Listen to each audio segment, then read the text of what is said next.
What is going on, everybody? Welcome back to another episode of Real Fans FC, episode 28. We're slowly chugging along. We missed a week, but we're back. We had a great week of international windows. All of us got our international team jerseys on. Me with the Costa Rica La Sele.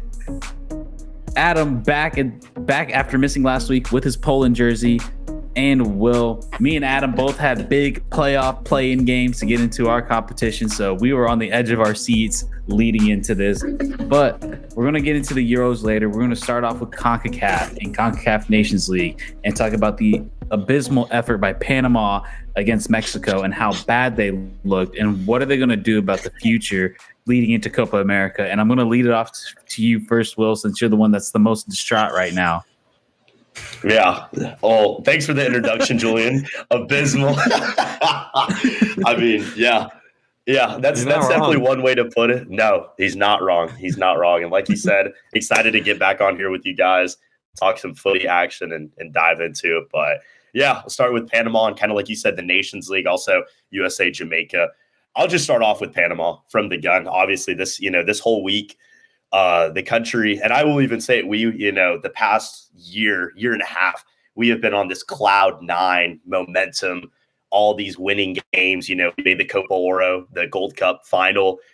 This was our back-to-back Nations League semifinal since last summer. So the team was in some Aurora. We beat Costa Rica, not to bring that up again, but we beat them aggregate 6-1. So we're riding this high. Yeah, it is. But we're riding this high momentum.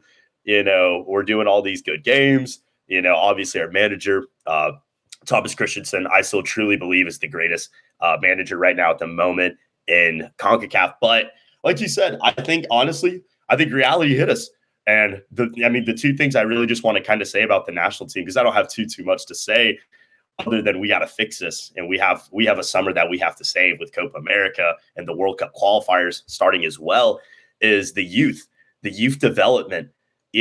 We have I would say right now we're at our peak years for a lot of our players. Coco Carrasquilla, Jose Fajardo Nelson, Cecilia Waterman, Ismael Diaz, even Anibal Godoy, even though at the age of 34, I truly believe he's hitting his peak right now. A lot of these guys are hitting that high wave, and it's just not coming together. The national team was able to show it against Costa Rica, against Guatemala last year in the Nations League.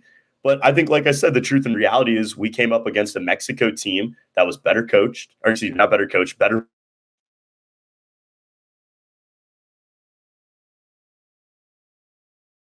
Lose you, Will. We lost you, Will.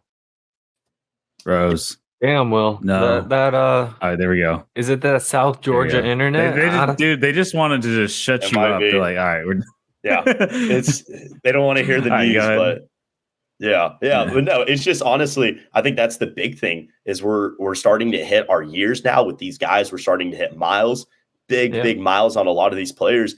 And I think truly, to be quite also, my second point with Panama, it's just coming down to the point of when are we going to start exporting players? And this is, I think, a big issue. And I'll kind of talk about it right now, even about the U.S. and Jamaica. I think the United States, obviously, us being, I guess we support our national teams. I got to speak a little bit about the U.S. They've done a phenomenal job the past 4.5 years. The process, the development of not making a World Cup in 2018 to now being able to say they are the true kings of CONCACAF. I'll say it right now as a Panamanian national team supporter. If we went up against those guys, we're losing 4-0, 5-0.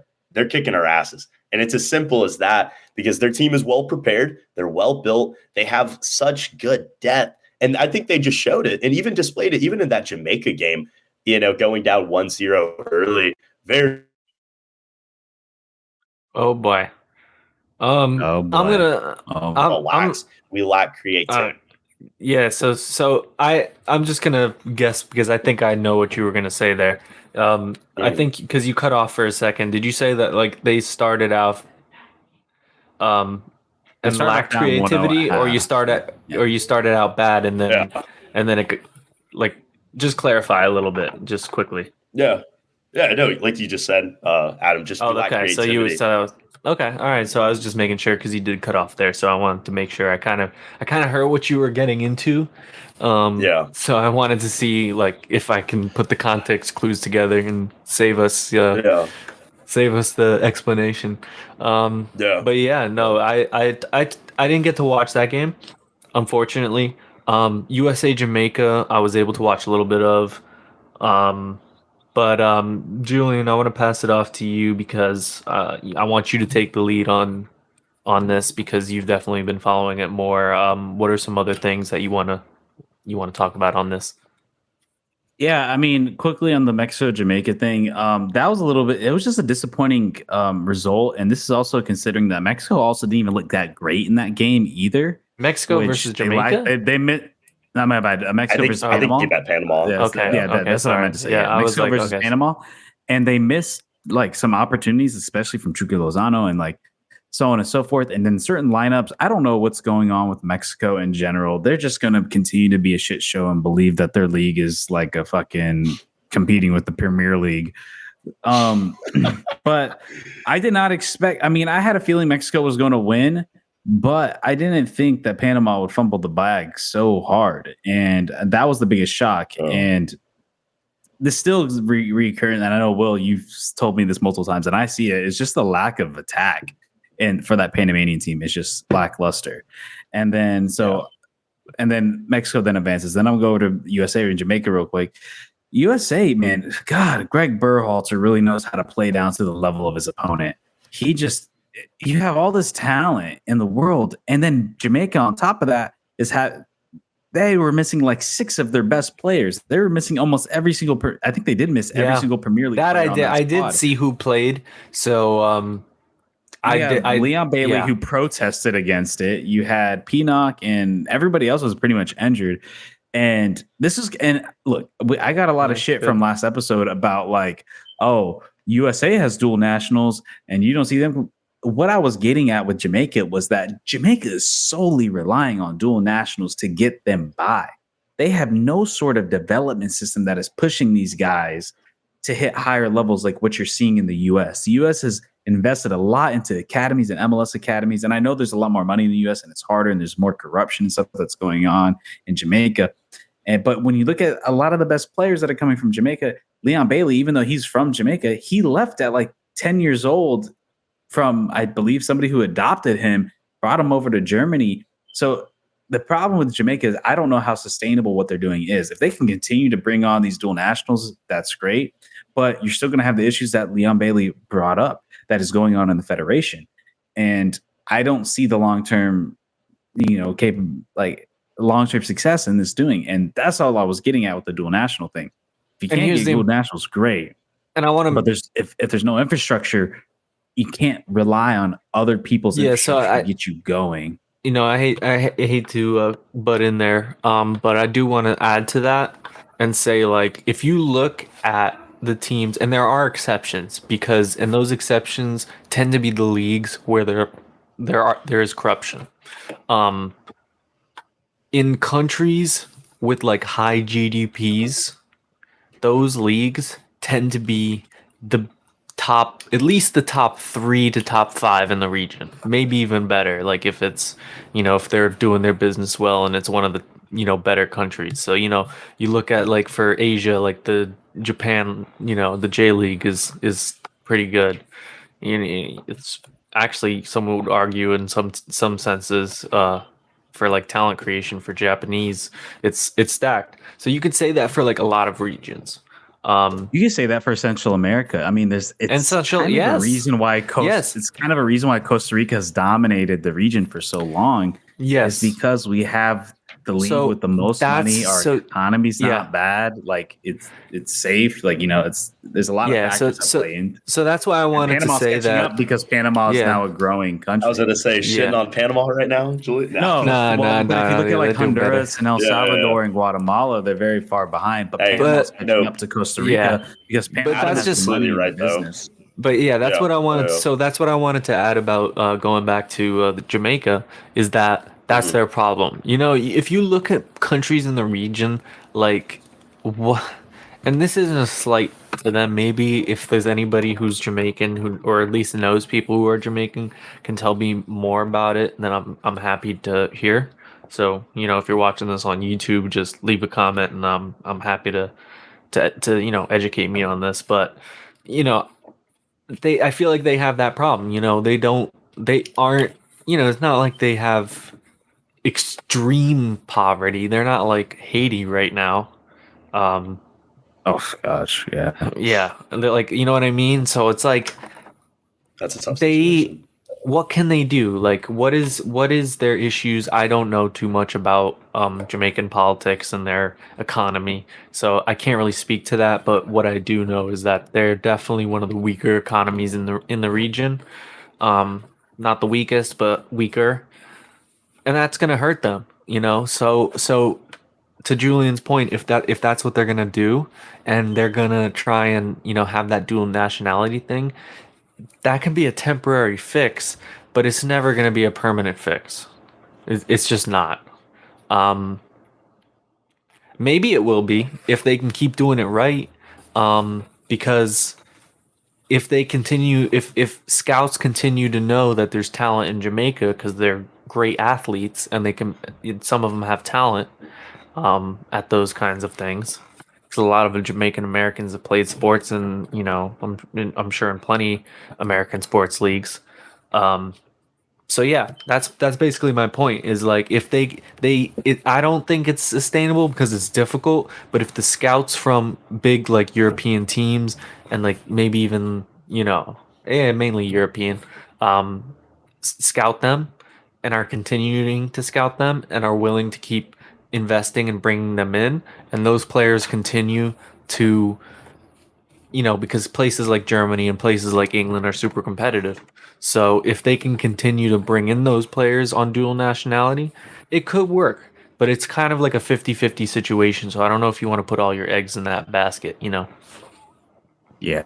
And then go back to the game for a second. It's like with USA, me and Will got a lot of heat for the Gio Reyna situation and stuff. And everybody all over Twitter is like, Oh my everybody gosh, who man. talked ill of Gio Reyna needs to fucking Apologize. shut up and apologize. And I'm like, bro, come on. Like, y'all are acting insane. Did Malik Tillman not have a great game? Yes, he didn't. He hasn't really performed for Team USA. Do I think Gio Reyna should be starting? He is probably the second best player in the pool. Yes. What I was getting at was as a whole, if you look at it, is he one of the best players in Concacaf? Yeah. But what does that really mean? Yes, he's a talent. Yes, he's good. But the dude's not even getting minutes at what I'm saying. He's a great talent, and I think he is in a shitty situation. Shitty situation. And that's what I was saying. But people who are saying, like, you need to forget everything you ever said, it's like, no, I still stand by what I said. At a club level, bro, he needs to perform at a club level, at a high level, to really prove himself as a dominant force for the national team. Yes, he plays well, but like, what does that mean if he's just playing against Jamaica that was missing half the team? And he looked great against Mexico, but Mexico's also not. We talk about how this is one of the worst Mexican generations in decades. So, yes, he's a great player. I think he has a ton of talent, but I still stand by what I say. I do think he needs to, he needs to show me at the club level and kind of go up at a higher ceiling. So, but I do think he is great for the Team USA. He is pretty much the only one that can create any sort of creativity and progress the ball forward. But that's all I was really saying with Gio Reyna. It's like, from the international for Team USA, that's great, but also look at the competition. Is he like, I'm curious to see how he does in Copa America. I'm really curious to see how he does against legitimate high quality midfields and defenders, because I haven't necessarily seen it. I've seen flashes of it in the Bundesliga, but I just want to see consistency. That's all I was saying. Yeah. So I still stand by what I say. Yeah. Right, so go ahead. So go ahead, Will.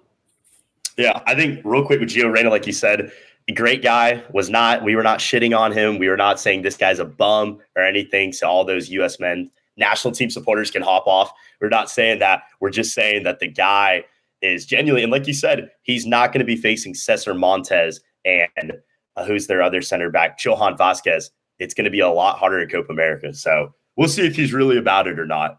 But talking about the fans real quick and the people that supported those Jamaicans, we saw they were really lively in a couple last videos. They had a lot to say. I just got to say this as a national team supporter. You guys beat us in the third place game, but that does not mean you're better than us. And if you guys want to come at me in the comments section or on Twitter or whatever, you guys are still not better. We were missing Michael Murillo, all right, real quick, our Will, center back.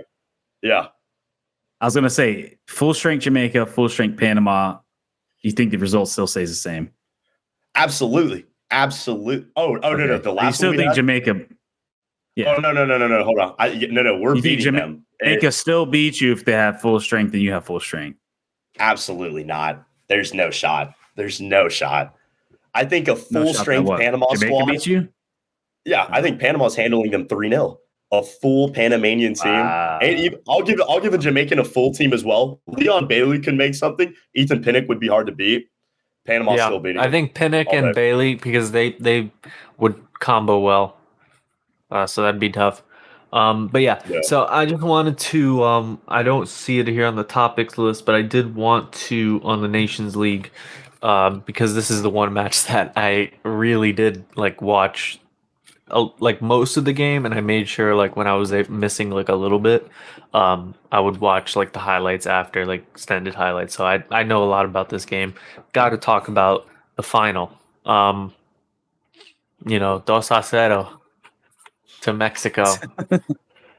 In a like it was hard for me to tell. What do you, before we talk about that, what do you think the crowd, because it was tough to say. It was in like, what was it, in Dallas or Dallas. It was in Dallas. Yeah. All right. So what do you think the split was? Because I know there was a good amount of American fans, obviously, but there was a ton of Mexican fans.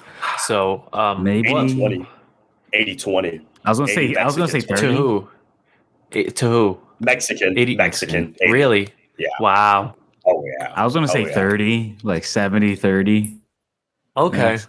Okay, so I can get along with that. From what I saw, like I said, it was hard for me to see. I thought it was going to be like more of like a 60-40 to Mexico, but I'll trust you guys. The same thing.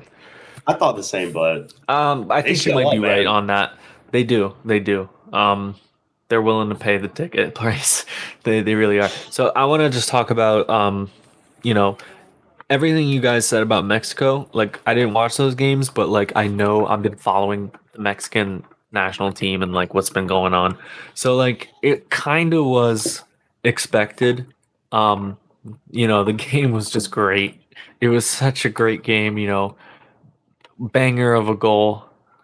I mean, an absolute banger of a goal. That move by Pulisic. It's just like everybody. Pulisic was playing really well. Gio Reyna playing really well. I didn't even notice that he got loaned. I must have missed that. He got loaned to Nottingham Forest now for the rest of the season from Dortmund.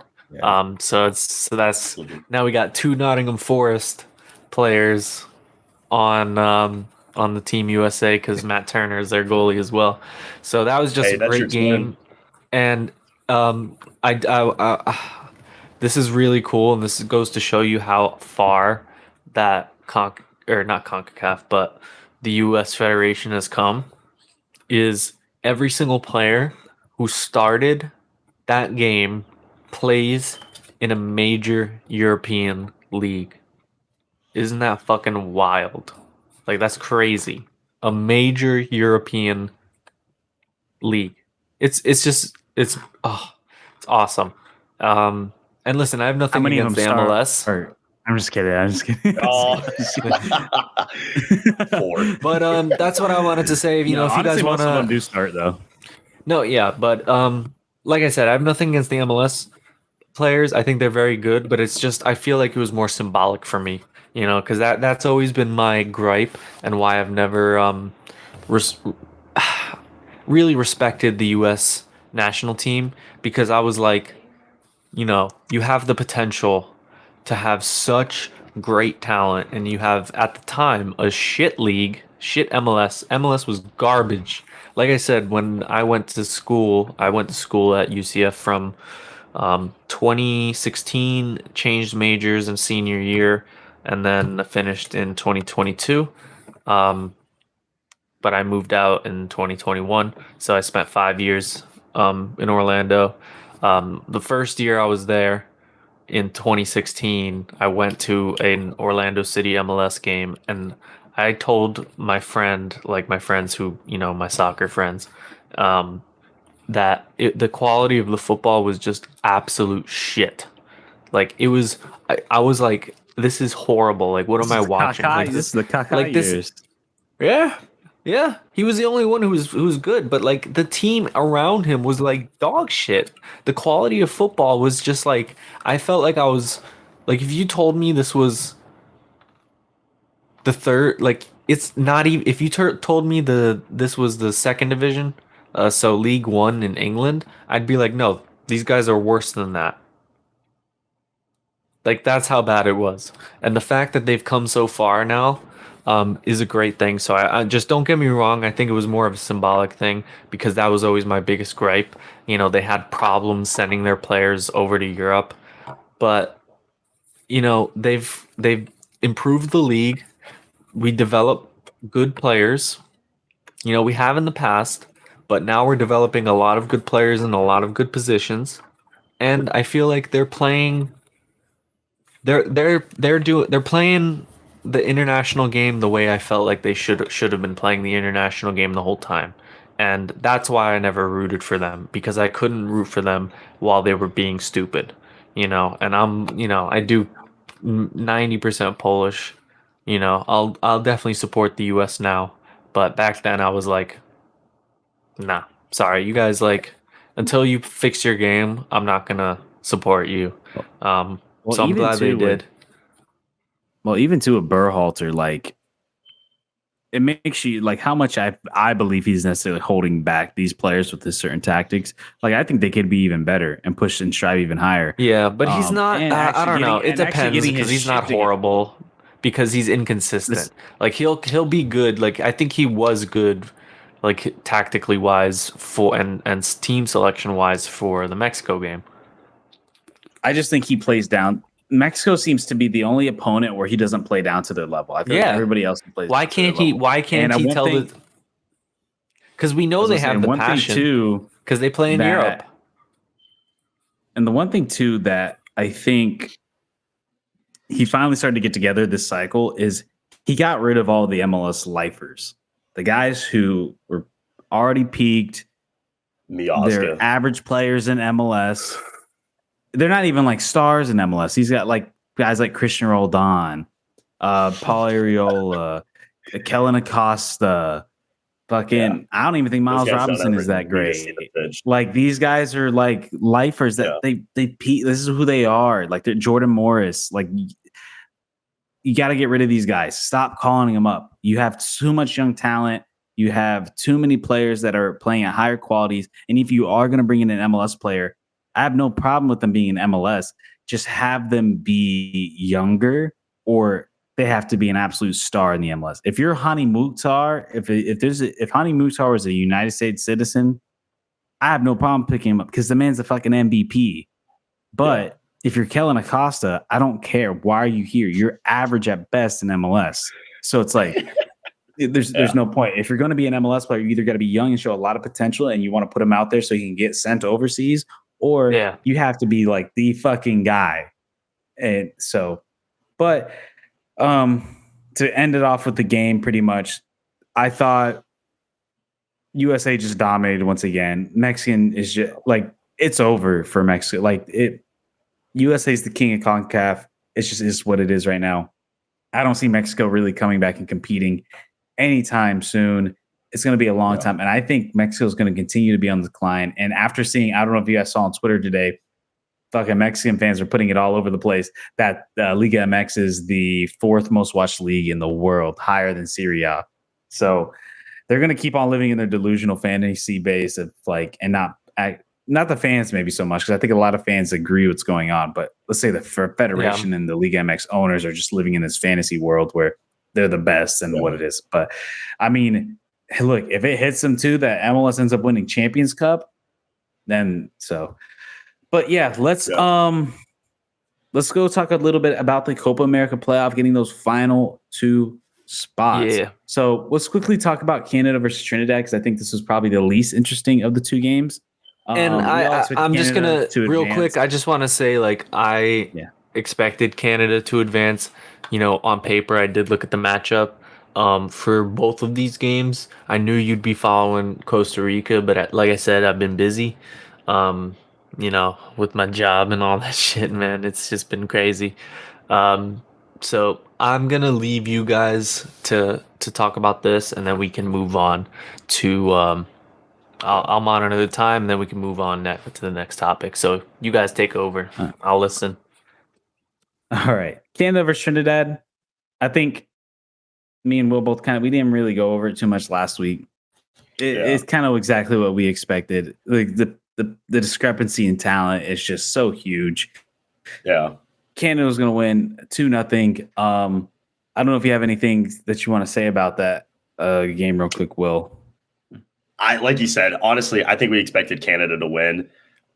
Genuinely, Trinidad had a couple chances. I mean, Levi Garcia, when you're a one-man team, love the guy. He plays well in the Greek league, but when you're a one-man show, you can't win a team, into the Copa America. So, I mean, Canada, well done for them. So their first game opening is going to be against Argentina. So I hope those boys are ready for a big test ahead of them. All right. Now let's switch over to the big game, the one that was more up in the air, the more competitive one, which is Costa Rica versus Honduras. So everybody wanted to throw Costa Rica under the bus. Everybody had Honduras winning. And I'm like, bro, please tell me you know nothing about Costa Rican football without saying you don't know nothing about Costa Rican football. Because I knew from the jump, I was never scared. I was a little worried. Don't get me wrong, because of what happened. And I do think what plagued a lot of people's mind was the loss against Panama. But what I try to tell people was that, look, man, that was the coach's first game. This brand new coach. This is almost 90% of the roster's first call-ups. Or if they had call-ups before, it was like a couple and they were on the bench. They didn't play.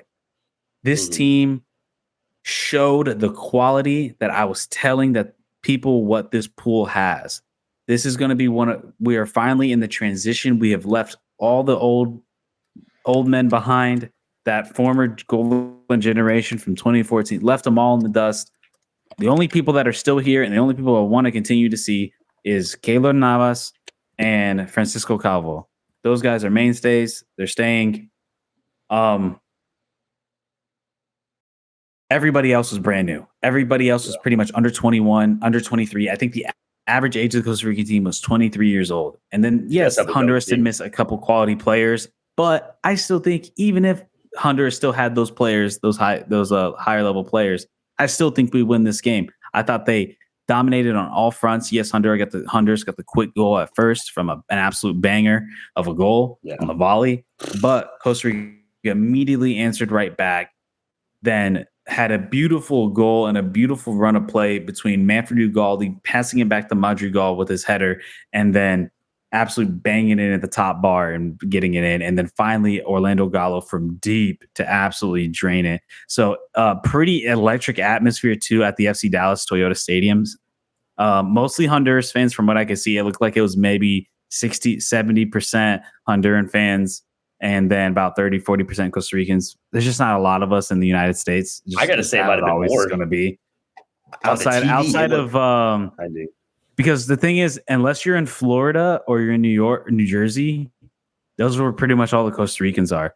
We're not really in Texas or California or nothing like that. So you're going to obviously get some people, and then some people are going to travel, but you're never going to really dominate a stadium unless it's in New Jersey, really, or Florida. But anyways, back to the game. I thought it was a great showing for Costa Rica. I thought they brought a lot of hope into me as a fan leading into this, and then just absolutely taking control of the game. They started off really slow, but you saw the team start to slowly mesh. I was a little questionable about some of the lineup calls and some of the the substitutions, but I'm starting to gain more and more trust into this guy, Gustavo Alvaro. He is starting to show his quality as a manager, and I'm starting to see why he did what he did at Ecuador and how good of a job he did at Ecuador as well as in Argentina. And I'm really excited. Obviously, first game going into Copa America is going to be against Brazil. It's going to be a super tough game. But what gives me hope was obviously we had our playoff game against Honduras. And then right after that, we had a friendly with Argentina, the world champion, the best team in the world right now, Argentina. And we fucking held our own. I'm so proud of the boys. Took the lead in the first half, up 1-0 against Argentina. I was so hype out of my mind. I couldn't believe it. I started to see the quality that some of these, and then after that goal, the past 15 minutes, we were dominating the game. Not dominating, but we were owning the game. We took control. They started to feel they started to get confident, and I'm like, holy shit! After we scored in those 15 minutes after, I'm like, we're doing this to Argentina. Like, this is crazy. And then obviously Argentina's quality got ahead and they kind of dominated the second half. But nonetheless, to only allow one goal from the run of play against Argentina, I'll take that any day of the week. They had a banger by Di Maria from super deep, and then they scored one on a corner. If you were to tell me that we would only give up one goal from the run of play, I'd be happy. And if you told me they had great moments where they were creating passing in triangles and creating chances, I'm like, look, I didn't go into that game expecting to win. I just wanted you to get out of that Honduras game, then go into this Argentina game where it's going to be a South American team and I thought it was a really good matchup to schedule this friendly, because now everybody else you face is going to be worse than that Argentina team. You've seen the best of the best, and they held their own. They did a good job. They didn't get embarrassed, and they progressed and got experience. And that's what they needed. And I thought it was really great. So I'm super happy. We're going to go deeper into our Copa America predictions and stuff as it gets closer. But now it is finally set. Costa Rica and Canada are in. Well, did you have any final quick thoughts about Costa Rica and the Honduras game and just the Costa Rican friendly against Argentina and the success of it? Yeah, I think like you said, real quick, Julian, you covered really well the Costa Rican team, you being our local Costa Rican national team supporter. I think you said it really well. This is a big leap for the Costa Rican team. I think this is something they needed. Like you said, Gustavo Alfaro, he's showing his levels. He's showing what he can do with the next generation of Costa Rican talent coming in. I think also for Honduras, just speaking a little bit on them, I think, I don't want to say this is a step backwards for them, but this summer, I genuinely think is going to be detrimental to their team and to their team's growth. Honestly, looking at a couple Twitter posts and a few Instagram posts during the week of the game, I think it's going to hurt. Like a lot of people were saying, just going into this summer, Costa Rica, Panama, Jamaica, Mexico, all these teams in Concacaf are going to compete in the Copa America while they're not. Speaking in regard to the game, though, I have to say, I don't want to say Costa Rica obviously got lucky or nothing like that. They won, and they won far right well. And especially that was a hostile, especially after they scored that third goal. I don't know if you saw that, Julian. Trash all over the field. They're throwing it all over. Yeah, and I have to say, he did the little shush, but still, I mean, you can't be doing stuff like that. That's unacceptable from fans. But yeah, I think genuinely Costa Rica, like you said, they showed their quality, they showed their talent. And Honduras, they're going to have to regroup from this. I still think they're a team that could qualify for the World Cup come that time within the next year and a half. But they're going to have to regroup and really go from there. So we'll see. But ups to the Costa Rican boys. So you guys got a hard group at Copa America, but excited to see you guys. Super, super quick. I just want to say, it's the first time I've seen Costa Rica play attacking ball and not be fucking scared in a long time. So I'm really excited to see that this coach has fucking cojones and is going. He's like, I know I got talent. I don't care that you're Argentina. I don't care that you're 100. We're not sitting back like our previous coach did or what we've done even before that for the past fucking 6 years. We're like, we're going to play attacking ball. This is how I'd rather lose fucking 3-1 than draw 1-1. But I know in that 3-1 loss that we showed way more quality. We showed the ability to actually get some balls and go up there and actually try to score. But yeah, let's switch over to the Concacaf Champions Cup. This is going to be our one little moment talking about club football. Then we're going to go back to some international ball and cover the rest of this past international week. But we got the cup. We got the Champions Cup coming up this midweek, and we got to cover. Got the quarterfinals. Yeah. And yeah, let me bring up the bracket right here. Yes. All right, let's go. I want to start with the right side of the bracket, if you don't mind, top to bottom. The Inter Miami. Ooh. Yeah, that side, because that's where we have the most to say. So I want to get that out of the way. Yeah. So, let's talk Columbus versus Tigres. Am I correct in assuming, because they list Monterrey before Miami, that they have no idea like who's hosting the first leg for each? Because I know Miami's hosting, as we're gonna be there tomorrow. Not tomorrow, but Wednesday. I'm not. I'm gonna be in South Carolina. So I think it's I don't know if you can pull that up. If you click on it, here I'll have it. Right. I fucking shared the wrong screen. Hold up. All right, that's fine. So let's. Tigres is Columbus is Tigres is hosting the first game. Columbus. Why am I drawing? Who's hosting the first game? Tigres. Yes. Tigres. Okay. All right. So, all right. So let's start with Columbus versus Tigres.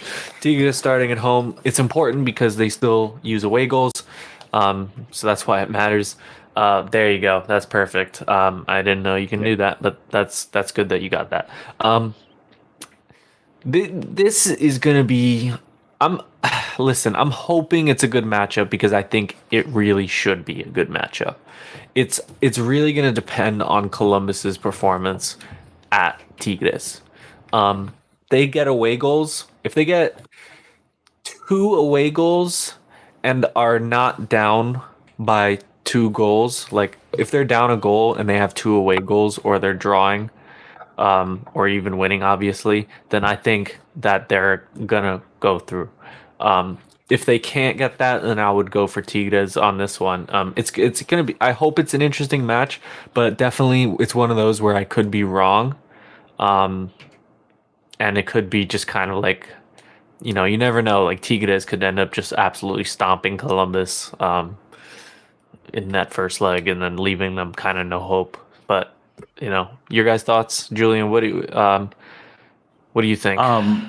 I just want to verify. Okay, so Right is the home team. So Columbus is hosting first, and then they're going to Mexico. Oh my God! All right. Well, just I don't know why this. So basically, everything I just said is weird. That's fine.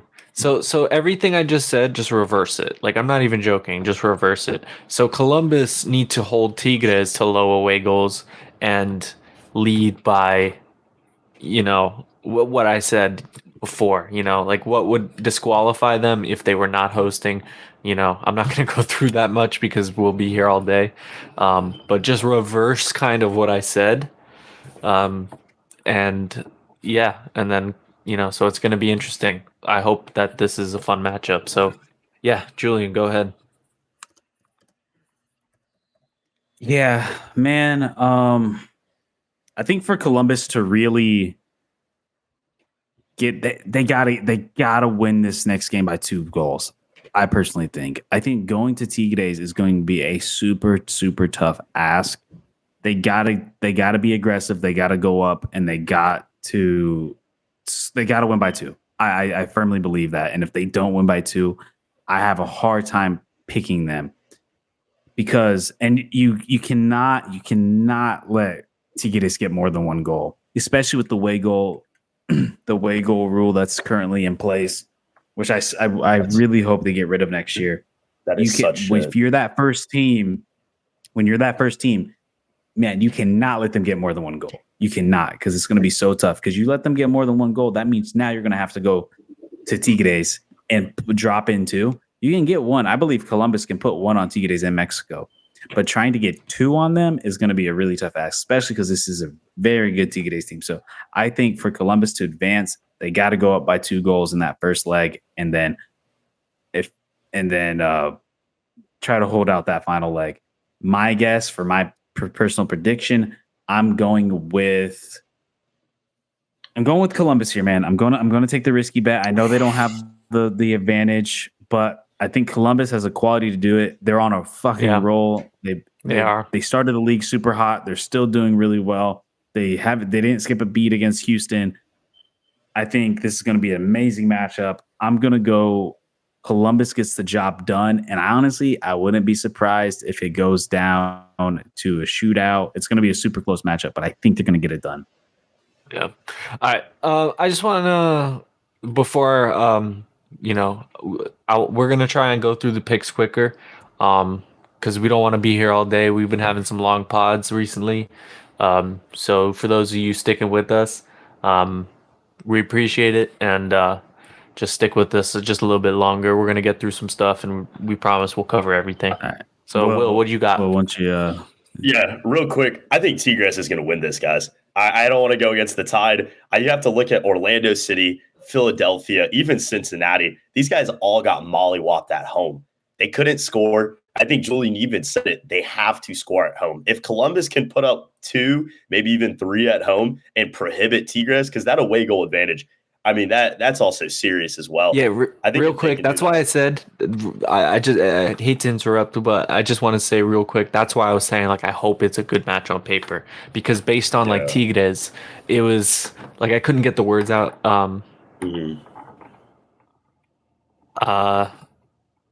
You know what I mean? Like it's like, like I just, the point is I agree with you. You know what I mean?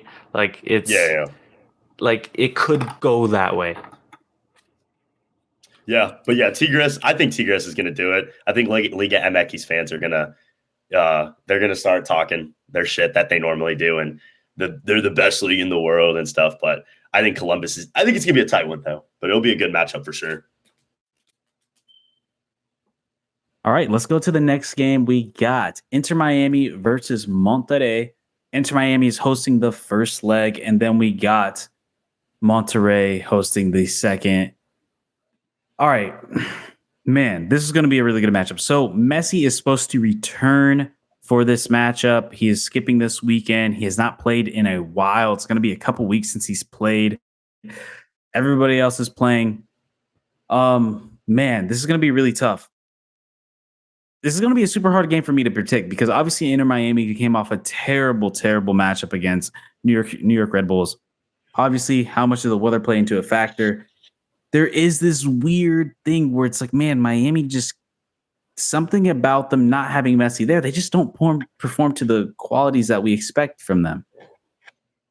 But with that being said, man, with Messi coming back, if Messi can come back and he plays a full 90 and he doesn't look slow, he's had some time to rest. And I think part of the reason why he didn't go into Argentina camp was because everybody knew they're just friendlies. They played El Salvador. They played Costa Rica. These aren't super, super important to them. I think it's and best you saw how El Salvador played against him in a friendly. They, a whole team. They were dirty as hell. So I don't blame them. Yeah, that's typical Central American. They just play dirty as hell. But except, well, at least El Salvador and Honduras. Not all of them, but most of them. Not all. The upper half. I would say Costa Rican and Panama are pretty respectable, but Honduras and El Salvador are historically known for being very, dirty. Yeah. But anyways, man, I've thought about this game for a while. I really have.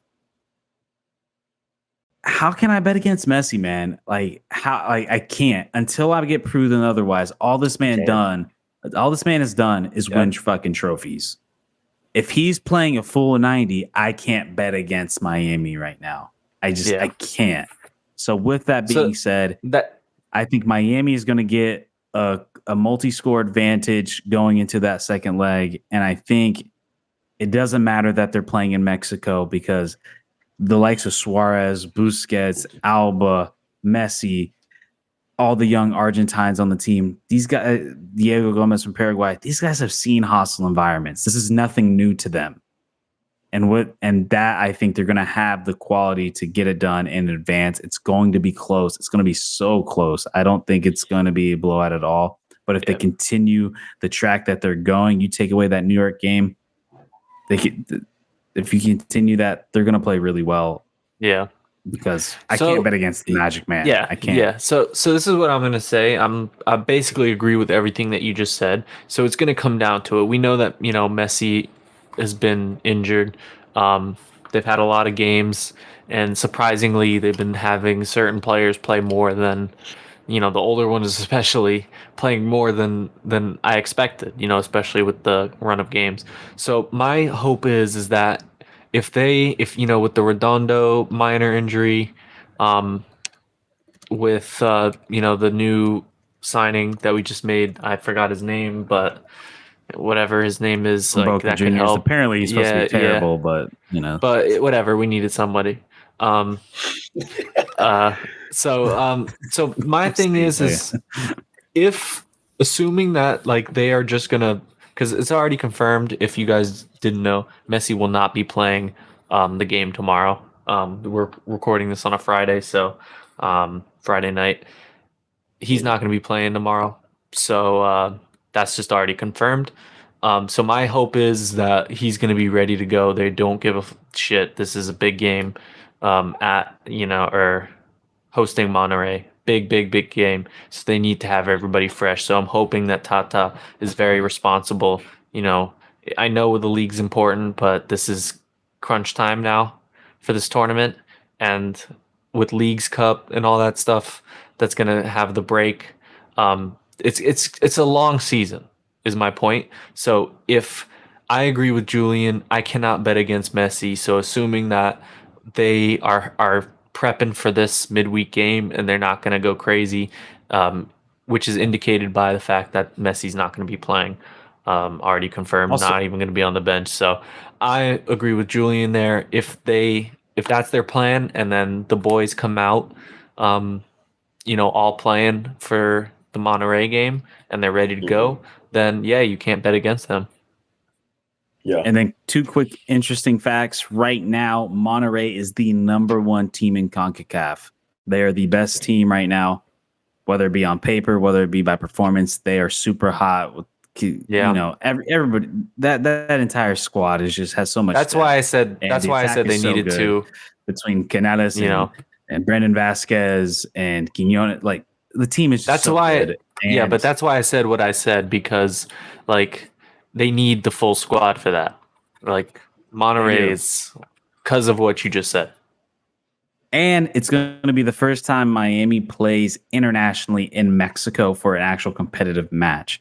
So I'm really curious to see how the Mexican fans show up to see Messi, because it's going to be the first time Messi's ever played in Mexico for a club. That's crazy. So that's crazy. I don't even know if he's played there as an international player. I'm actually kind of curious to look that up. This might be his first time ever playing there. I'm not sure. I feel like he's played there at some point, but either way, I'm really excited to see Inter Miami actually play in Mexico. It's going to be great. 10:30 kickoff's going to suck though. But Will, give us your predictions. Yeah, real quick on it. Like you guys said, I gotta go Miami. You can't bet against the boys. I mean, this Hector Moreno for Monterrey, their center back, one of their starting center backs, against Luis Suarez. I mean, that matchup's going to be incredible to watch. I mean, like you guys said, Redondo, Diego Gomez, the Paraguayan. I mean, the whole team for Inter Miami stacked. You guys know it. You guys know your depth. I think Monterrey, you said as well, has the. Oh, you cut off there for a sec, Will. So you're gonna have to. Whoever comes out of here. Yeah, Will, you cut out, so you're gonna have to repeat what you just said. Start from the beginning of that sentence. Oh. Yeah, we could hear you. Go for it. You're good. I got you. Yeah, I think Inter Miami is going to win this. I think this is something that they've been built for. I think they're gearing up for it. I think, Adam, you even just talked about it. The MLS is big. Obviously, it's a long stretch of a season. So this is what they're ready for. This is their moment. I think that Luis Suarez versus Hector Moreno matchup, their starting center back at Monterrey, that's going to be a great, great matchup. I think this is going to be a Classico right here as a quarterfinal. Whoever wins this game, I would put money on it, will end up being the CONCACAF Cup champions. So this is going to be a good game. That's fair. That's fair. And by the way, before we move on, we are going to be a little quick. I do want to make an addendum to what you said about him playing on Mexican soil. This is going to be his first ever time playing any competitive match in Mexico, like ever. He has played on Mexican soil. He has played on Mexican soil twice, once in 2011 and once in 2012, both for Argentina, but they were charity matches. So like testimonial charity matches. Obviously, it would have to have been. And it was in 2011 and 2012. So it was a while ago, and it was international, but it was charity matches. So it was even like less than a friendly. Like they were just fucking around. I tell you what, that atmosphere is going to be fucking nuts. So you can argue, yes, this is the first ever competitive, like real, like Messi's gonna try his ass off type in Mexico. So let's move on to the next side. Pachuca. And yeah, we could be a little bit Pachuca quicker versus with these. Herediano. Go for it.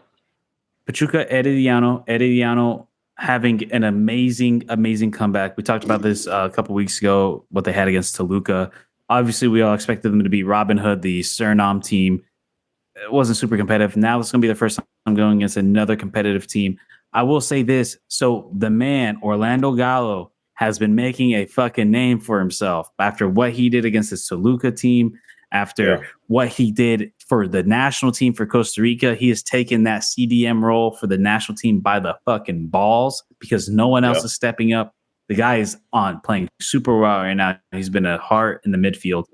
I'm really excited to see him play against another quality opponent in Pachuca. As much as I want to root for the boys from Costa Rica, I think Pachuca is just going to have too much quality. I think they're just going to be the better team. No. Would I be terribly surprised to see an upset? I think an upset is possible. I think they can do it. But if I'm a betting man, I have to go with Pachuca here to advance. It just makes the most sense. They got the most money. But what I do hope is to see some of these players show out in front of a Liga MX team, in front of a very important match. The farthest I've seen a Costa Rican team make it in a very long time. I'm super excited to see who's going to step up because as a national team fan, I want to see these guys get tested and get looks because, look, if you play well against these high-level teams, trust me, these guys in Liga MX, especially these guys in MLS, they're looking. These guys in South America, they're looking. So we play well. I think, yeah. So, Will, what about you? Who you got here? Yeah, I think honestly, Pachuca. All due respect, I know Julian, you're rooting for the boys. I agree. I like it's one of those things. Like it's a Cinderella story. You know, I didn't mean to interrupt you there, but this is all I got to say on this. So I wanted to say my piece, and then you guys can move on. But yeah, so like Pachuca, like I respect everything that you know they've done. The other, you know, the boys. You know, the Cinderella story, but Herediano. I always feel like I'm going to pronounce it wrong, so thanks for helping me out, Herediano. So like I think this is where it's just going to end for them, unfortunately. But I want to be proven wrong. You know, at least put up a fight, and I'll be happy. So go ahead, Will. Sorry. I want to see my man Orlando Gallo have another great game against another quality opponent. That would be nice. After what he did these past 3 games, it's been awesome. That would alert the world. Make a move. That would alert the world. But go ahead, Will. Against Pachuca, if he can do it against Pachuca, though, Julian, I think he's really going to make a statement, and I think he's already made a statement. But he looked good against Argentina. He looked good against Argentina. He did. But like you said, I'm praying up for the Herediano goalkeeper right now, because I'm going to say it. My guy. I've been watching this guy for a while. Played in the Premier League. He's played in Serie A. He's played all over the world. Salomon Rondon had a hat trick. He had a hattie against Philadelphia. This guy is not something to mess around with. I mean, he's an old-ass man, but he is a beast at the center 9 position. This guy is a killer. He is a killer. Like I said, he mollywopped the floor on Philadelphia. He had a hat trick. I mean, they ended up winning 6-0. But Herediano, if the defense can lock in, and that's another thing, honestly, they look kind of slippery. I think they only won, it was like 2-1, 3-1 against Robin. Oh, yeah. They allowed a lot of goal against Toluca. Yeah. They allowed a lot against Toluca, and they didn't really dominate Robin Hood. No. They did, but they should have done better. They should have done better against that team. They just weren't clinical. And I think the thing is, if you're not clinical against a Suriname side as Robin Hood, how are you going to be clinical against Pachuca? I mean, Pachuca's going to steamroll. I genuinely think they will in this game, in this matchup. All right. That's cool. Let's move on. Talk about the big game. This is going to be quick because it is the big game, but I mean, come on, let's be honest, guys. Club America, with all due respect, New England Revolution are just not like they're not a bad team, but they just ever since that scandal, which we've talked about in episodes past, um, and the whole BS with Bruce Arena and all that stuff. Man, they just have not been the same. Like I said, they got talent. Heel is an excellent player, one of the best. The brothers, right? That he's got a Nacho. Nacho Heel. Yeah. But Yeah. it's just I'm sorry, but Club America's got this all day. I don't think it's going to be competitive, but I could be wrong. It could be competitive, but either way, whether it's competitive or not, Club America's got it. No problem. Yeah, New England had a very easy route. Obviously, playing the Panamanian team Kai, and even then, they didn't even look that great against them. Alajuelense, I actually expected a lot more from Alajuelense, but they completely fumbled the bag. I think it was just that matchup was one of those games where shit just kind of hits the fan. Like I think Alajuelense is better than what they put up against that game. I thought it was just one of those where it's just like, shit just kind of hits the fan, just kind of rolls out of control.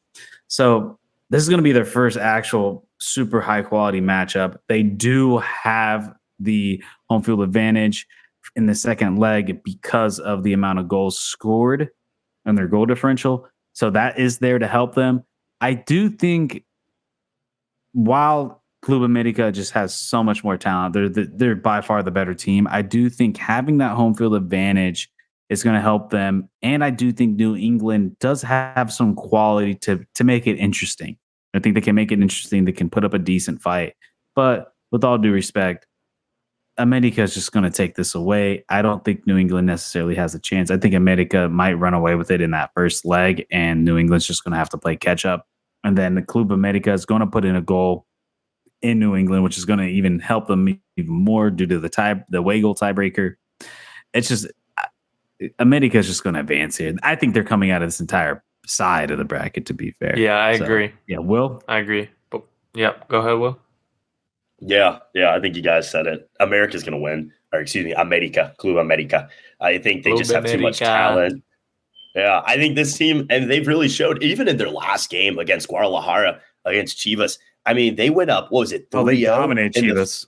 Dominated. And I'll quite say it. I think in the last time we did a prediction video for those matchups that are out of 16, we said America was going to win, but I didn't think it was going to be like that. I mean, they shut Cade Cowell down. Their defense. I mean, obviously, we talk a lot about the guys up top with Julian Quinones, Henry Martin. He can do it good for the club level. But Quinones the thing is balling, man. He's playing well. He has. And that's the thing. Yeah. I think, like you said, even for Mexico, he's actually one of the bright spots for Mexico. Yeah, scored against Panama. So that was, I definitely saw that. But yeah, I think New England's just going to get shut down. I think they honestly hit an Alajuelense team, like you said, just seemed flat-footed, just seemed like that first leg really couldn't get anything going. And then, once they conceded one, they conceded another and another and another. But I think Club America's got a good draw. I think this is a type of team that they like, a more kind of expanded team. The type of team New England is, they like to play quick ball, fastball on the wings with DeJuan Jones and the other wingers. But I think Club America, that's honestly their style. Quick play, aggressive to it. That's kind of how Chivas play as well. And we saw what they did to Chivas. So I think they're going to do the same thing to New England. Yeah, well said. All right. We'll definitely be covering this more in the future. Right. So we're going to move on now to our favorite section, the pick'ems. Real quick, before Julian, you pull that up, I just want to refresh because it's been a while. I know I showed this before. So let me just pull up my there we go. You guys see that? Just a quick reminder. Yep. I want you guys to see this section here. Let me that Will got God, I did so bad. Holy crap, man. Well, I do not know MLS. That was only the first week though, so it can all change. It's been a while since we've done this. We're gonna try and keep up. Like I said, I've been busy, and I'm the one with this freaking spreadsheet because I work with Excel a lot at work. So I'm the Excel god. Well, not like a god, but like I'm just quick with basic shit, so I can like get reports done easy. So let's get to these picks. Julian, you All can go right. ahead and pull it up. All right. We got Philadelphia Union versus Minnesota United. Philadelphia Union minus 135. My gosh, I messed up. Philadelphia Union minus 135. Minnesota plus 310 with the tie being a plus 290. I'm going to kick it off of you, Will, first. Let's go. Minnesota United. Easy. All right. Adam. I'm going to go with a draw here. All right. I'm going Minnesota, number one team in the West. They're rolling right now. All right. We got Colorado versus LAFC. Colorado plus 200, LAFC plus 120 with the draw being a plus 250. I don't know if you guys seen LAFC in the news recently, but somebody big might be coming soon this summer. And his name starts with an O. The OG is coming. But until then, they have to play Colorado this weekend. And with that being said, LAFC is going to dominate Colorado. Denny Bouanga's looks like he's about to have a repeat of what he did last year. LA is rolling. Give me LA here. Absolutely. You know, you said it best. I mean, Colorado, they've just been managed poorly. I don't think they're as bad as they were last season. So it's not like I'm They're better. They're shit-talking them. improved. Yeah, they're improved, but I mean, come on now. LAFC all day. Yeah, LAFC Whoa. all day.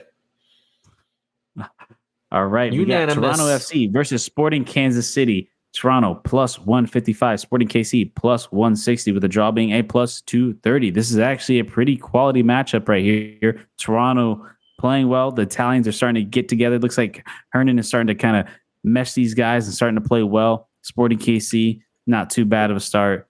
Who do you got, Will? Oh, John Herdman and the boys, Toronto. They're getting this one done. I agree. I got Toronto as well. I think they finally, shooken off the curse of the Bradleys, and they're rolling now.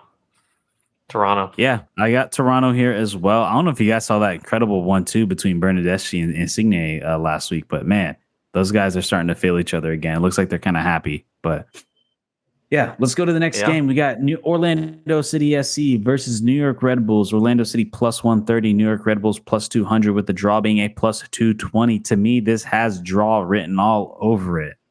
I know New York did really well against Miami. I know Orlando has been super underwhelming, but I don't think New York is necessarily that great. And being on the road, I don't know. I just have the sensation that's going to be a draw here. I gotta disagree with you. I think New York aren't as good as people say they are, and it's gonna show here. I would not be surprised if it's a draw. So I'm not gonna completely disagree. If I was betting on this, I would say just do a pick Red Bull with a push if draw. So that would be my recommended pick for you bettors out there. But I'm going RB. You know what? Screw it. Orlando's going to win. I mean, we're just going to find a way to win. So, Orlando. Yeah. Alrighty. Okay. Let's move on. They've done that before. That's true. That's their MO. All right. Charlotte FC versus FC Cincinnati. Charlotte FC plus 125. FC Cincinnati plus 220 with a draw being a plus 220. The odds got me a little surprised here, quite honestly. I don't know if there's an injury going on or what, but for Charlotte to have this big of odds, it does kind of surprise me. I do know they're playing a lot better now compared to last year, but I still got to go Cincinnati here, even on the road. I mean, you're talking about one of the best teams in the league right now. Yeah, I agree with you, but I'm gonna take the risky pick here, and I'm gonna go with the draw. Sorry, I'm gonna go with the draw. I think that Charlotte are a little better than you think, Julian, but I could be wrong. You tend to be better with these picks. So who'd you pick? You picked Cincinnati. Yeah. All right. Will, up to you. So who you got? We lost Will. Lose you? We lost Will. Can you tell me who you got? You're muted. Your audio's not back yet. Say something. 1 for Charlotte, 2 for Cincinnati. Put up in your hands while you fix that. Draw. It's a draw. Draw. Okay, Like a draw. tie. Draw. Okay, yeah. Okay, yeah. Okay, we got you. We're back. All right. All right. Next. Inter Miami Ooh. versus New York City We'll FC. be Inter there Miami plus tomorrow. 100. NYC FC plus 250 with a draw being a plus 240. Even though Miami is the favorites, they do have a lot of injuries on the books. They got a very important midweek matchup against Monterrey that we discussed about 15 minutes ago.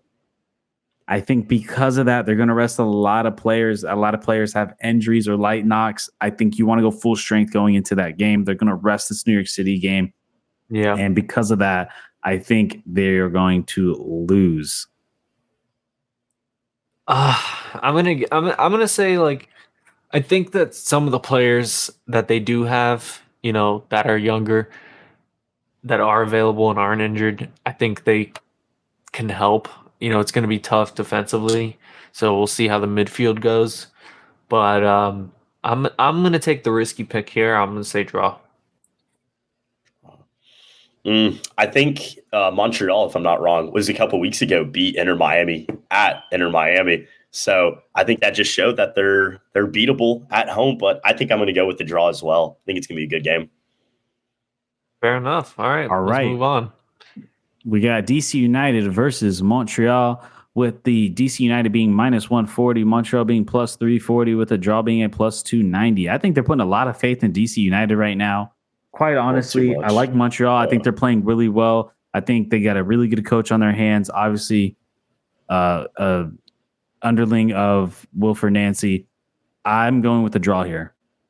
I think Montreal's playing well. Wow. Okay, I totally agree with you. I think that what's going on is DC are good, but I think that they really are good at home. I think they struggle away, and I think that's what's making these odds shifts here a lot. So I'm going to agree with you and go draw. Picking a lot of draws today. Montreal beat Miami at home, so that's something. But who you got? That's true. Hey, shout out Costa Rican legend Ariel Lassiter. I think Montreal's winning this. Legend. So, his dad is a legend. I don't know about him. Yeah, okay. All right. Let's move on. Houston Dynamo versus San Jose Earthquake. Houston Dynamo minus 125 at home. San Jose plus 330 away, with the draw being a plus 250. Give me Houston at home. They're the king at home. They're so good at home. Man. They're going to run it back. I think San Jose has gotten a little worse this year. I think this is going to be unanimous, right? They've definitely gotten a little worse this year, so I'm picking Houston. Will, agree or disagree? Yeah, it's unanimous, like you said. Coco Karski is pissed off. Houston's going to win this. He's on fire. He's ready. All right, we got Nashville SC versus Columbus Crew. Nashville plus 230 at home. Columbus Crew plus 105 away, with the draw being at plus 250. Nashville continues to crumble and fall apart and get dominated.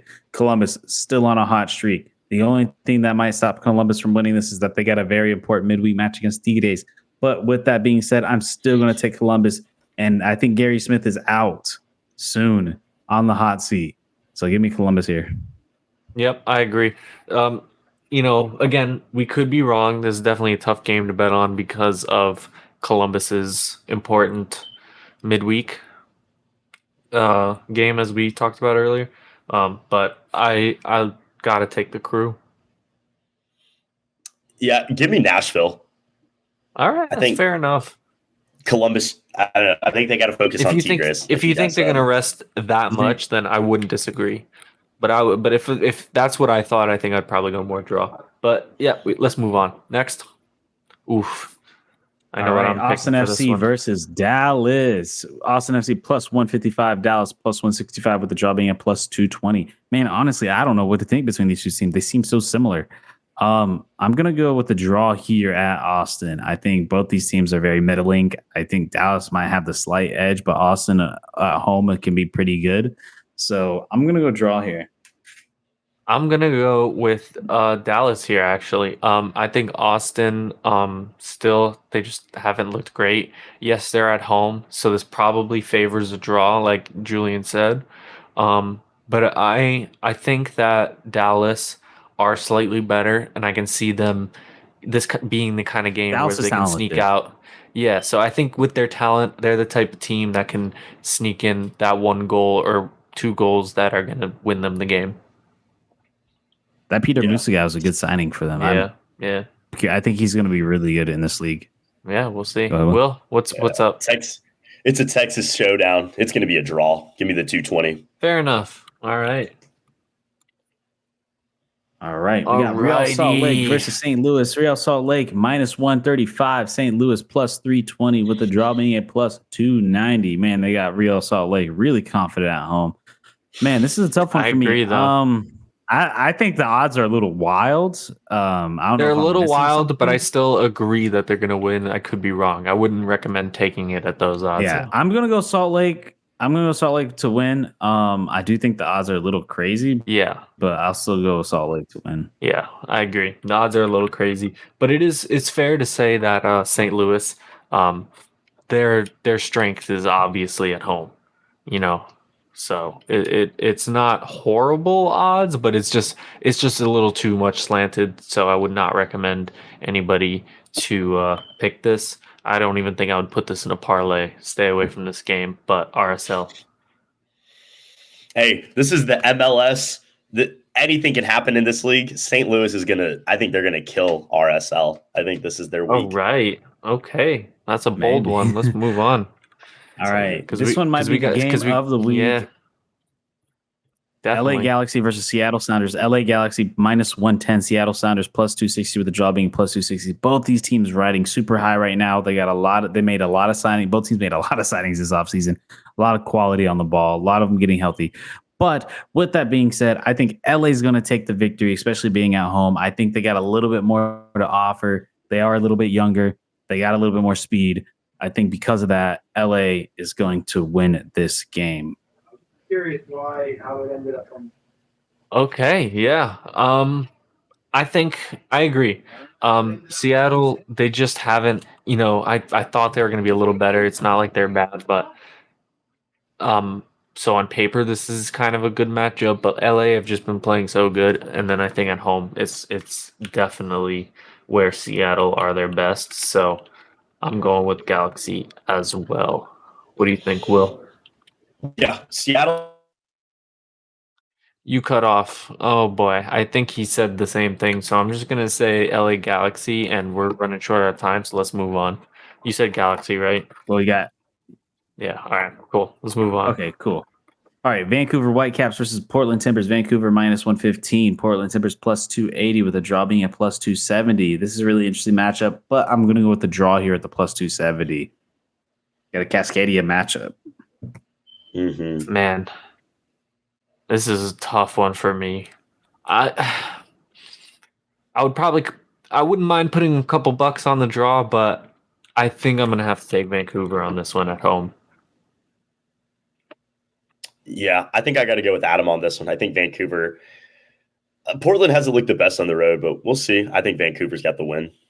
Yeah. All righty. All right. Cool. And finally, And the we final got one more game. Atlanta United versus Chicago Fire. Atlanta United plus 145. Chicago Fire plus 350 with the draw being plus 300. This is Atlanta easy. They're about to light them up, man. You didn't see I that? still think- rocking in the bends. I agree, but I still think these odds are terrible. Like you I wouldn't should bet not- on the Chicago, game. But Chicago have improved. Destroy 'em. Yeah, so I wouldn't bet on this game either, but I think I agree with you. So Atlanta, stay away from this game, betters. That team is so much firepower. They're going to just smoke them. Go for it, Will. Yeah, I think like you guys said, shout out Kellen Acosta. If you want to call that a golazo, or if you want to call that a whatever that was in the wind that he kicked in the air. Oh no, it was that's- the Chicago wind literally got them the dub. It's The Windy like City a did the legend. job. It's a legendary moment because like you can't even blame the goalie because of gust. For those of you who I'm sure you guys watched it, it looked like a lobbing ball, but then when it got to its highest point and then the wind picked up, it started dropping and then the gust hit. And then when the gust hit, it was still high enough that it just gave it such a push that the goalie was ready to catch it, but all of a sudden it gained like I honestly feel like it probably gained like 5 to 10 miles per hour, like straight up. So like the goalie went from going to catch it to it easily just going right off his fingers and in. So it was definitely the Chicago wind. Crazy, crazy, crazy timing. Like a gust hit at the perfect moment.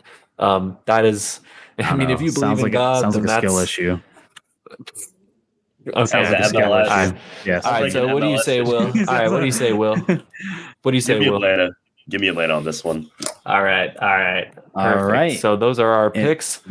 Let's move on. I wanted picks of the to. week. So yeah, let me take Yes. over here because Euro is my Do it. neck of the Do it. woods. Go off, So King. I'm gonna take the lead.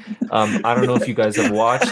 I don't know if you guys have watched. I'm so sorry. That was Oh my god, that's funny. No, I get Adam, it. That's funny. Adam, All take right. this one though. You Yeah. know more about All right. Poland. So definitely if you guys, I don't know if you've watched, if you haven't, then highly recommend, and I'm talking to you both as well, with Julian and Will, not just the fans who are watching. Definitely check the highlights out because some of these games have been cool. I'm gonna share my screen here, if you don't mind, Julian. Oh, I mind. And then oh, you always mind. Yeah. All right, Oh, let's I pull this mind. up. All right. Make sure to close your porn tabs. Don't worry, I don't fucking. Don't worry I have about another that. computer for that. So the first one I was talking about is just this amazing game right here. So Poland, they kind of got lucky. They're run as a Polish person myself. They're from the top down. What the Polish people say in like when they analyze games and stuff, they really don't blame the players. This is a country that is a two-time World Cup bronze medalist. Do you understand that? We've gotten third place in the World Cup twice. That's insane. That's insane. And that was when we were still under like, yeah. It's in the I forgot the years exactly. I'm not gonna pull it up now. But before we call it a night, I'll privately tell you. But yeah, it was crazy. And so think about that. We had some legends there. But right now, even with Lewandowski at his age, this is still the best Polish team ever. They have young prospects. They have decent veterans. Even the players who aren't that good are playing in top leagues. They have the talent. It was always how they were run, and that's why their coach hiring absolutely screwed them in the qualifying. It was abysmal. They got lucky here, so lucky.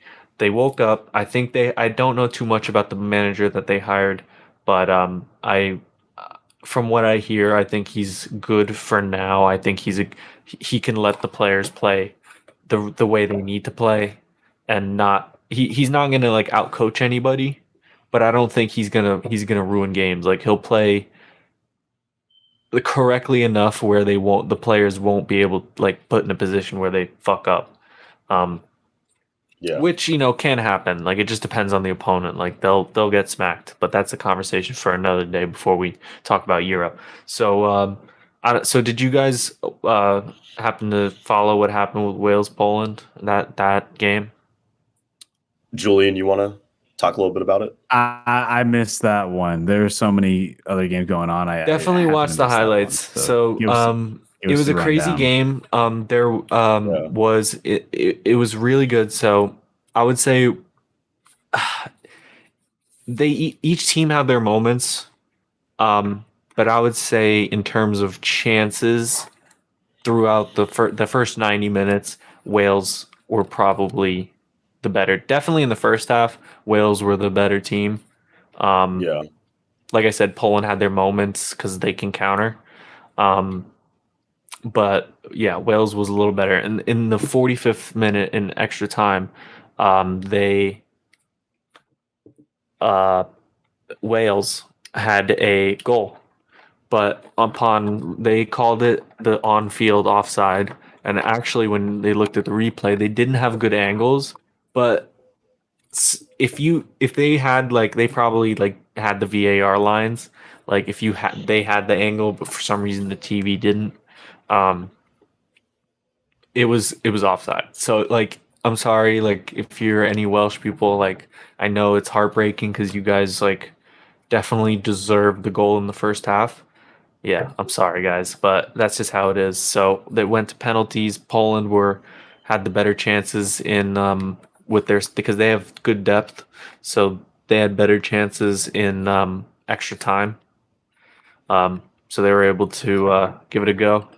Unfortunately, it just went to penalties. Um, Polish team, amazing penalties. Lewandowski went first. Easy. His stutter step is so good. The goalie will move every time. That's just how he takes a penalty. He will do it in a way where he doesn't fully stop, but the goalie will move every time. And if he doesn't, then he'll just place it. Like he doesn't have to kick it hard. So he's just so good at penalties at this point. Sebastian Szymański, who plays for Fenerbahce currently, my boys' team, my Turkish boys' team. He's a good player. You know, it didn't quite work out in the European leagues. Smashed his penalty. Frankowski plays for Lens in League 1, and he banged his penalty in. Um, Roma left wing back or left fullback Zalewski. He banged his penalty in. Krzysztof Piątek, who plays for Istanbul Başakşehir, he banged his penalty in, and then our boy Wojciech Szczęsny, the king of Poland. A statue Yeah. should be built of him in Warsaw. Saves Daniel James. Relatively poor penalty, to be fair. I mean, it wasn't like the worst penalty. It would have been scored if Szczęsny guessed the wrong way. But he definitely looked nervous. Can't blame him. He's young. This dude's underrated. But Poland move on. So yeah, so you guys didn't watch that, so I guess I'll unless Will, you want to say anything before I'm still sharing my screen, so we'll move on to Yeah. Just real quick, like you said, Adam. The next one I wanted to talk about. Szczęsny is so underrated. Stopped Lionel Messi's penalty at the 2022 World Cup. I mean, obviously that didn't do much, after that. But I mean, he literally saves Poland to send them to the Euros. This guy, I wouldn't say he's a top 5 goalkeeper right now in the world, but I would arguably say he's top 10. I would agree. He is a beast. He's better, but this is something that I've noticed. He for some reason, like especially in important games, he's way better for the national team. It's not like every game. He just like turns it on those games. For some reason, he just like is on something. Like you almost feel like you need to test him if he like took an Adderall or something before the game, because like he is like on another level, and that's like he's done that so many times for Poland that's why like yes, Lewandowski is the best player that we've had, but in terms of saving our ass and getting us where we've needed to be, it's been him. He's helped us with our milestones. Definitely. So yeah, let's move on, Julian. If you want to pull up my screen. So I do want to really quick just talk about this. Just on a personal level, I whatever. He's going to Chelsea, so he's going to Euros. Chelsea, but he's going to Euros. So Ukraine. They beat Iceland, unfortunately. I like Iceland too, but I'm very happy Ukraine got in there. They deserve it. Their people deserve something after the political bullshit they've had to deal with stupid ass Putin. So I just wanted to mention that real quick. And then, wow, what a scene. For all of you who did not watch, you need to find like the full the penalty shootout and then the full celebrations after. Like, this is the first time that Georgia has ever qualified for any major tournament. The scenes were wild. Now, to be fair, it took them a while to get into like UEFA and stuff and FIFA because they were Soviet Union in the past, and that collapsed in 90. So it's pretty recent, more recent than you think. So took them some time to get their their shit going. So the fact that they were able to get that going and get into a Euro, even though they did expand it, I'm not, but it's just a great thing for them. So definitely for those of you out there, you need to watch this game. I do want to say real quick on this. Yeah. Man, the downfall on not only the Greece national team, but the Greek Super League. Man, like the Greek Super League has fallen so hard. The Greek national team. I mean, just to think, like, I remember Costa Rica beating Greece in the 2014 World Cup in the round of 16 and thinking, like, holy shit, like, we just beat fucking Greece. And, like, obviously, since that generation has left, I mean, this is a Greece team who got out of their group stage in 2014 and pretty much has been non-existent since all that. And it is wild to see the downfall of Greece. This was a team, a country that was one of the best in Europe, not only for the national team, but for the league. And just to see the downfalls is pretty wild. Like, I know I might get a lot of shit for this, but I mean, is MLS better than the Greek league? It might be on par. They might be on par with each other. It might be pretty damn close. But I'd say so. I think, man, the downfall of Greece is wild. It's really crazy, and I don't know if it has a lot to do with the economy or whatever, but because I know just in general, people are having a hard time. But it's pretty crazy to see how far they have fallen.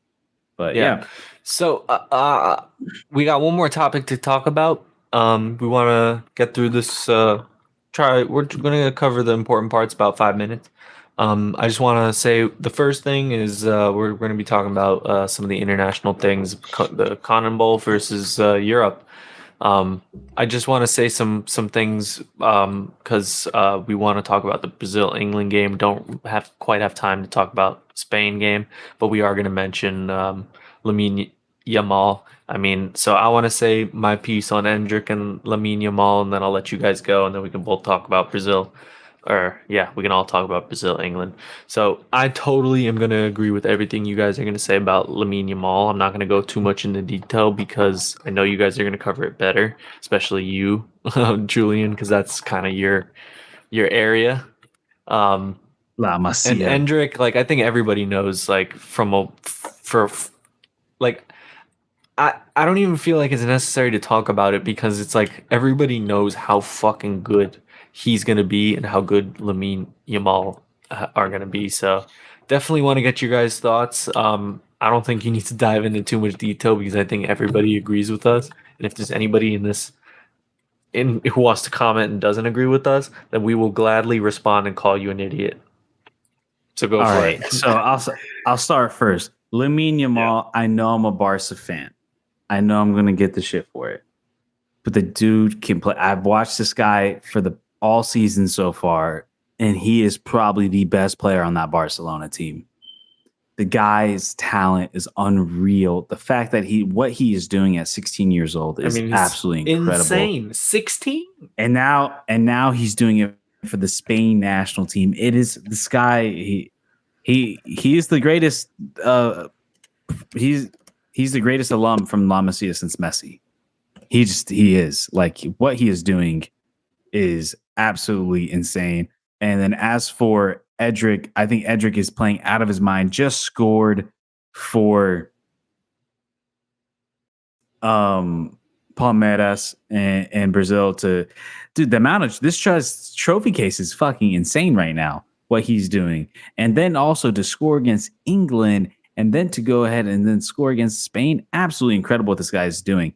Now, if I had to pick between the two players, look, only time will tell. I don't think it's necessarily fair. I want to see Endrick actually play for Real Madrid and stuff like that. Obviously, Lamine Yamal, we're seeing way more of him. There's way more footage of him. What he's doing and how he's playing has been incredible. So I don't think it's necessarily fair to compare the two. Obviously, I think Lamine Yamal has had more progression at a higher level because he's been there longer. But Edric, look, I've always said I believe the Brazilian league is the sixth best league in the world. It's the best league in the Americas. I think it's better than the Dutch league. I think it's better than the Belgian league. It's a high quality league, and I think the pressures and the stakes are way higher than those other two leagues. Personally, All right, Will. And to see what he's doing is just absolutely incredible, especially to Palmeiras, that is like the fucking they're the best team in Brazil, or one of the best teams in Brazil. So I think La Liga is setting up for this to be their next Messi Ronaldo. I think when Endrick comes into this league, I think they're going to want to try to do it. Now, how does Mbappe fit in that situation? I'm kind of curious. But as of right now, look, I know they were pushing the Mbappe Haaland thing. It kind of took a little bit of a downturn this past year because Haaland being injured and everything.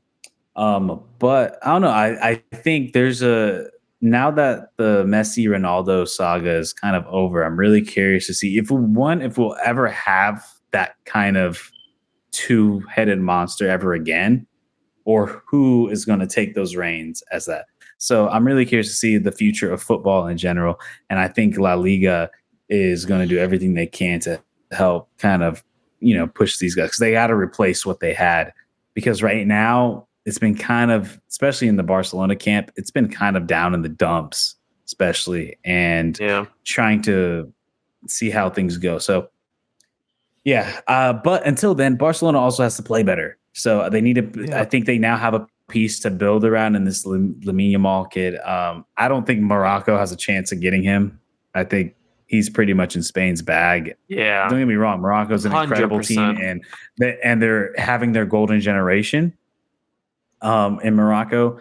But if you're a kid and you had to pick between these two teams, obviously Morocco, what they did this past World Cup was incredible. But you're gonna go with Spain, the team that's always a perennial contenders for not only just the Euros but for the World Cups as well. And there's a lot of young talent. Spain's currently in a transition mode of transitioning to a lot of these younger, newer players. So that's kind of my thought. I'm really excited to see. I think it's going. I truly believe it's going to be. They're always going to be compared due to the age, time frame, the teams they play for. But no, I totally agree. Will, anything to add? Well, so for the audience out there, we have a little private chat that goes on the side, and Will just said I had a wild ass take. So let's see what he has to say. I got to say this honestly. What did you have to dispute? What is there to dispute? Well, the first thing, honestly, I got to say was the best player currently on the Barcelona team. That's a wild statement, in my opinion. I think Benjamin Yamal. As somebody who's watched every Barcelona game, not every but large majority of Barcelona game, Barca fans, player that competes with let us know. Hey, tell us what y'all think. That is Julian crazy or not? Might be better than him is Lewandowski. But if you're going purely based on the performances of this season, 100%, I think he is. What? I think he is probably the best player of the team. I think the system doesn't fit Lewandowski. Lewandowski's a specific player. He shouldn't have left Bayern, but that's a different story. If you're talking about raw talent, like that, what's happening this season, no one else is playing like him. What he does defensively, what he does in the attack, his one-on-one ability to break defenders, break midfielders, and then also create creative passes to Lewandowski. He's by far the best winger on the team. And to me, the only person that might be better than him is Lewandowski. And if, God forbid, Pedri could stay healthy, but who fucking knows with that? But I mean, you never know. There's a serious, I think there's a serious argument to be made that he's the best player on that team. A very serious argument based off what I've seen this year.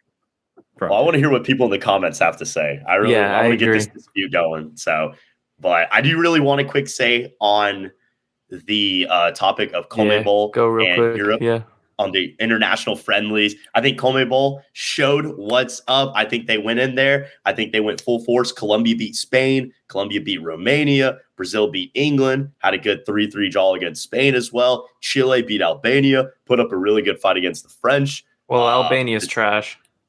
Yeah, that's true. But I think still, though, I think you match it up, though. I think CONMEBOL showed a lot of the times. They have a cool-ass flag. They do have a cool flag. So, hey, CONMEBOL's to be here, not to be reckoned with. But just real quick, running short on time. I just want to give my quick thoughts on the Brazil versus England game, and then we can close it out in this episode. I just think that England, this is an example of the problems and the reason why, even with the talent that they've had. And I've said it before, so I'm not just gonna go on and on about it. Said it a million times.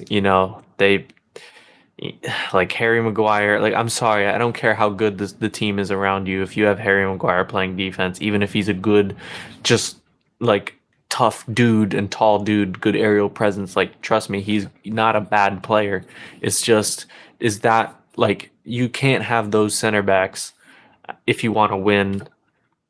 It's like If that's you your want to win, guy. It's like that. yeah. I mean, they have another. Like- Then it's not their only guy. They got other guys. The other guy who plays next to him usually. I'm drawing a blank. Is it John usually Stone. John Stones? Yeah, Stones. Stones is good. Yeah, who just got it's- hurt. He just got Yeah, hurt. and that's a problem. So they got to stay healthy, which they can never do. And because Saka didn't play, obviously he had to pull out. So yeah, so all I'm going to say is this kind of problems that are the reason why England have gotten close a million times, but have not won a major trophy in so long. And I think Brazil are definitely always a scary team. England can do it. We'll see in the Euros. We'll talk about that later, but that's all I got to say on that. So you guys can close it out. Yeah, I do want to say about that game in particular, like England, in my opinion, is the better team on paper. I think they should have won that game. They have way too much talent between Foden, Harry Kane. I mean, shit, Rashford's coming off the bench. I'm not super high on Rashford, but if you got somebody like of his quality coming off the bench, that's super big. Saka was injured, but even then, like, I think that team should this is one of the worst Brazil teams I've seen in a long time. This Brazil team does not scare me. Vinicius, for some reason, can never really show up for Brazil. A lot of these players on that Brazilian team, it's just, they don't scare me. Like, I look at that lineup and I'm like, am I really terrified? I mean, when you think about it, look, as much as a wonder kid as Endrick is, the dude is playing and he hasn't even played in Europe yet. I know he's a wonder kid. I get it. And maybe you do play him, but this Brazil team just doesn't scare me at all. And if you look at that England team, like, that's a really solid England team. And I thought Declan Rice has really stepped into that midfield role as like an authority and really taken that team by the reins. I just think Southgate is Berhalter 2.0. I think him and Berhalter are the same fucking guy. The British I think they lack tactically, and they rely on the talent, individual talent to get them by. And when it comes to higher level teams, he's a good team he leader. Get the most out of his players. He's a good. I don't think he can get the most He's a good team. He's good at motivating, and he's a good team leader. He's a good presence in the locker room. But yeah, tactically, he's just no. He's lackluster. He's not horrible. As I say, he's British. He did take this team to. He did take him to like a Euro final, like just a couple of years ago. So. Yeah.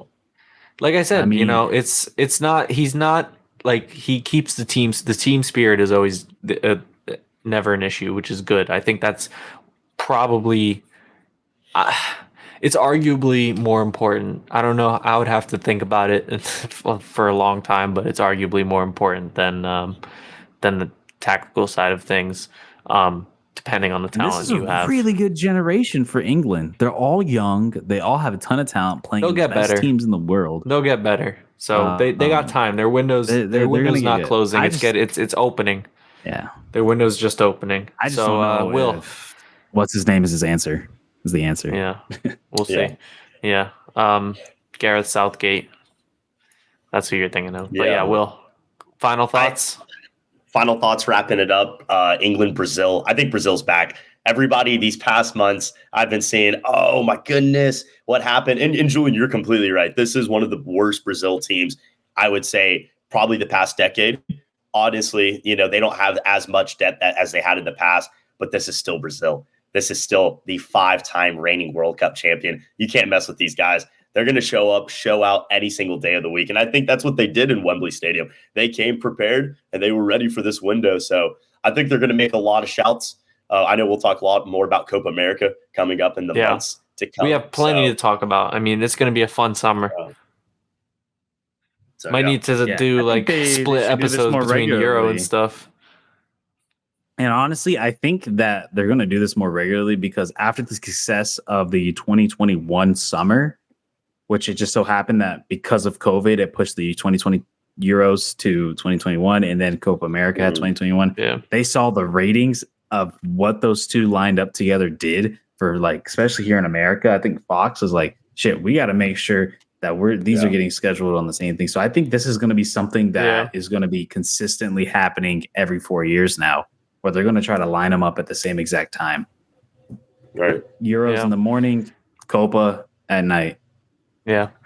All right, cool. So, thank you guys, everyone who's been watching so far and sticking with us. We really appreciate it. Sorry, this episode went a little longer than we were planning. We were trying to go for a little So 115 much, man. max, but there's just so much to talk about, especially because we're so busy, so we don't always get an episode out each week. We do our best. Next week, the boys might have to do it without me unless my work trip goes well. But thank you guys for tuning in. Anybody got any final thoughts? No, I just want to thank everybody for tuning in on the show. All the new subscribers, man. We gained over 50 subscribers since the last thank episode. you. It's been Greatly great. appreciate it. It's been awesome. We went from 125 to now 175. That is an crazy up. Thank you guys. I appreciate all the love that you guys did for the last episode in regards to our Nations League predictions. I really appreciate everybody, and I hope that all the people that subscribed and tuned in the last episode made it to the end today. And if you have and you're not subscribed already, please subscribe. Greatly appreciate it. And obviously, if you want to hear us on other platforms, just audio, we're on all the platforms wherever you get your podcast.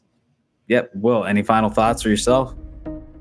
Yeah, like you said, man, I really appreciate you guys tuning in and spread the word. So we got more footy content. Excited for Absolutely. a good summer. If you like us and you know friends that want some insight into certain things, they don't have to watch the whole podcast. We appreciate you guys watching the clips. That's why we put them out there, because some people got their interests and stuff like that. So you know where to find us. We appreciate the support. As Julian said, we're available for audio, all platforms that you get your podcast, and as always here on YouTube.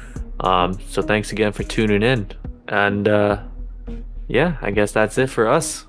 We'll see you guys next time. All right. Peace out, everybody. Peace.